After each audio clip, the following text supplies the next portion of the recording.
And of course, let's be honest, she said her biological clock is ticking. I don't think any woman wants to hear Pierre Poilievre talking about their body, period. Well, it appears Conservative Party of Canada leader Pierre Poilievre has a problem with women. So, in this video, I'm going to showcase some recent data as well as a recent comment that he made and what he claims to be versus his actual history. So, let me start with this very interesting data that came out of Ecos polling, which have been consistently at the forefront of a lot of the trends that are happening right now within this election. They saw the rise of the Liberal Party before anybody else did. Right now, they have Pierre Poilievre not doing too well with the women. So sitting at 28% with women compared to the Liberals, which are at 53%. And as you see, men are pretty neck and neck with Liberals and Conservatives there at 43 apiece. So this is a problem if you want to win an election. But luckily, Pierre Poilievre, he knows how to speak to women. We will not forget that young 36-year-old couple whose biological clock is running out faster than they can afford to buy a home and have kids. This is so freaking weird. Now, look, it's one thing if this was a one-off comment and he had a real strong housing plan and he has a history of supporting affordable housing and wanting to ban corporate landlords, for example, and really wanted to invest into a real housing plan that would bring down the cost of housing and has fought for it his entire 20 years in Parliament. It's one thing if that were the case. Then we could ignore these stupid one-off comments about biological clock. It's another if this is a consistent theme with how he speaks about women, at the same time having no actual plan to deal with the cost of housing. And of course, let's be honest, she said her biological clock is ticking. Her biological clock running out. There is the drama. The biological clock runs out in your mid-30s. If you're a young woman who's got a biological clock, obviously, well, do the math. You know, you start off at, let's say you're 25. Well, With their biological clocks running out. Oh, he has a way with words, doesn't he?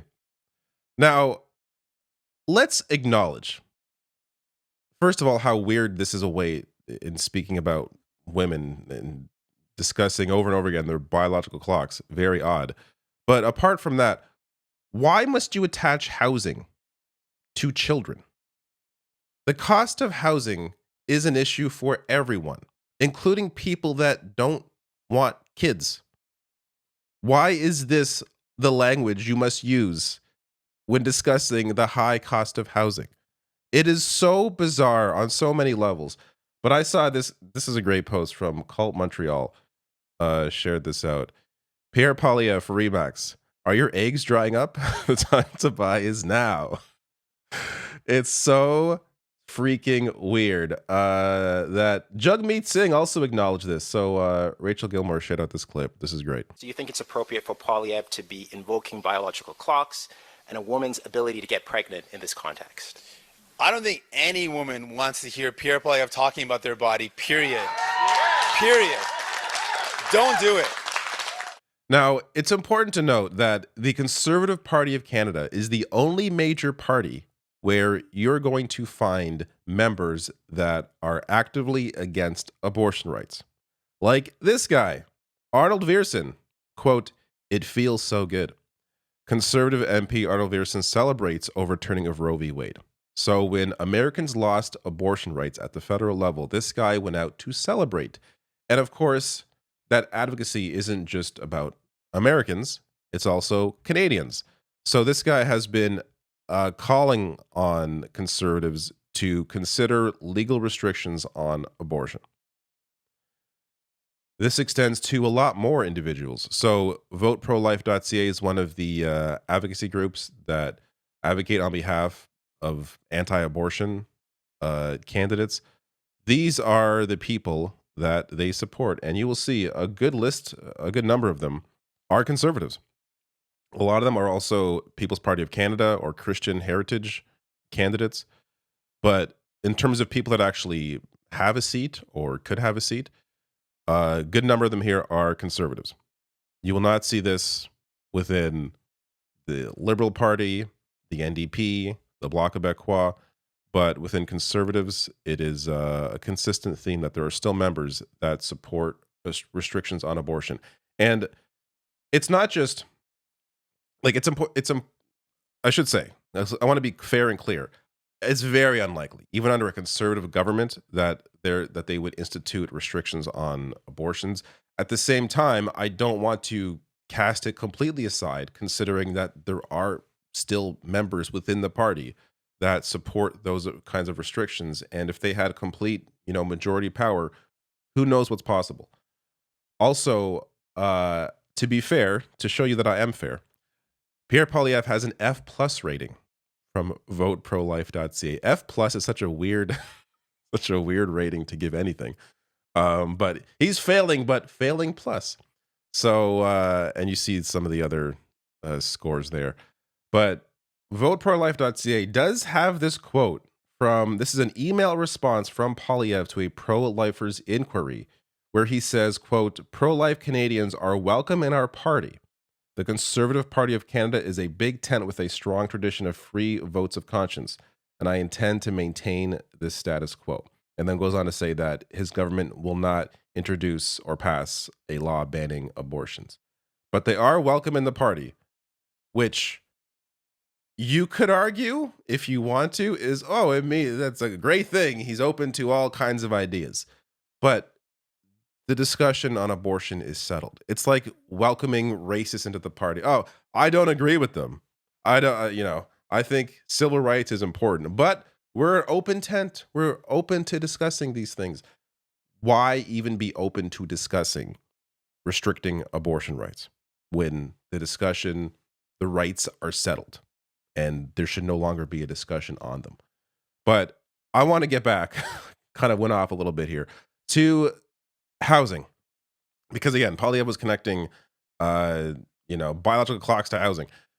The reality is, this man has done nothing for housing while claiming during this campaign and prior to this campaign to be standing up for the working class man, and I care about the cost of housing. Yet, as this is from the Canadian Union of Public Employees, they break this down, but you can look through this yourself. This is his history. Voted against initiatives to make housing affordable and address Canada's housing crisis in 2006, 09, 10, 13, 2014, while they were in power, as well as 2018 and 2019 as a member of the official opposition. He was also the housing minister. Now, I want to be clear. He wasn't the housing minister in name, but housing fell under his purview. But that was under Harper's conservative government, which allowed 800,000 affordable rental units to be sold off to corporate landlords and developers. And under Harper's Conservatives, the average home price in Canada went up by 70%, worse than the awful, as they write here, 45% increase under the Liberals. And he refused to do anything about it. And there's more there. I'll link to this below the video if you want to go through it.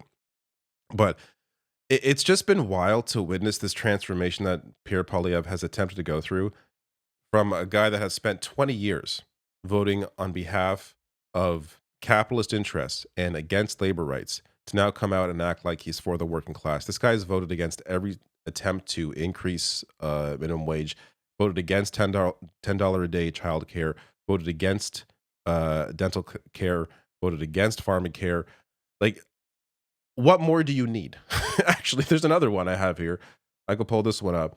He also voted against the attempt to establish a framework for a school food program. So you can see his nay vote here, while every other party, Bloc Québécois, Liberals, NDP, all voted for this. The Conservatives and, of course, Pierre Poilievre voted against it. I don't know how you can be for families, for kids, and vote against school lunches, but there you go. Also, this gets to a great, this is an excerpt from Martin Lukesch's new book on Pierre Poilievre, as he writes in his headline here: "Hard and fast from every direction inside the group plotting Poilievre's blitzkrieg of cuts. Pierre Poilievre's first days in government would rely on the Mike Harris playbook." So I'm just going to read a short bit of this, and I will link to this below the video as well. It's a big section on this conversation that was between a somebody within Pierre Poilievre's orbit. So, as he writes here, it was an ominous sign. Mike Harris's government had moved quickly to make dramatic reforms. They had a 100-day agenda, and they got a lot done. Laying off public sector employees, cutting funding to education, slashing social assistance rates, deregulating industries, repealing equity laws, selling off crown corporations, and empowering the government to impose user fees on public services. That was all under Mike Harris. Would Poilievre's team, for instance, follow Mike Harris's playbook on healthcare? Harris had lulled Ontario into complacency by assuaging voters' fears about protecting health services. Their manifesto was crystal clear, quote, "We will not cut healthcare spending," but the result turned out to look very different. 40 hospital closures, 25,000 staff laid off, and declining per capita real funding at a time of growing need. Poilievre's team, by contrast, hadn't laid out many public policy details, and yet, and yet over the years and in the run-up to the spring of 2025, Poilievre had telegraphed a lot in past election platforms, online videos, and podcast interviews with Jordan Peterson. It hinted at what his sweeping agenda would entail if he was able to secure a majority government: an assault on the country's collective assets and already tattered social programs, a renewed attack on unions, activists, and Indigenous defenders, and a bonanza of deregulation and privatization that would make his billionaire backers cheer. So I cut out a lot here. There's a lot more if you want to read through it. So this is a book that's coming out. To be clear, I have no connection to Martin Lukács. I only know him through Twitter, so I'm not here to advertise his book. But I just saw the story in my research, looking into what Pierre Poilievre is discussing, and found this to be quite interesting because there really hasn't been a whole lot from the campaign so far. I mean, there's been a lot in terms of what he's been against. We all know Pierre Poilievre is really good at discussing what he hates, which is basically anything that any other party does, but has very little to offer in terms of what he plans to do and how to address these actual issues. But this goes into what his potential playbook may be. And if looking at Mike Harrison and what he did in Ontario, it would be quite a disaster, to say the least. Now, I just got to bring this in because I got to fit this somewhere. This is incredible. Conservatives dropped a second election candidate in one day.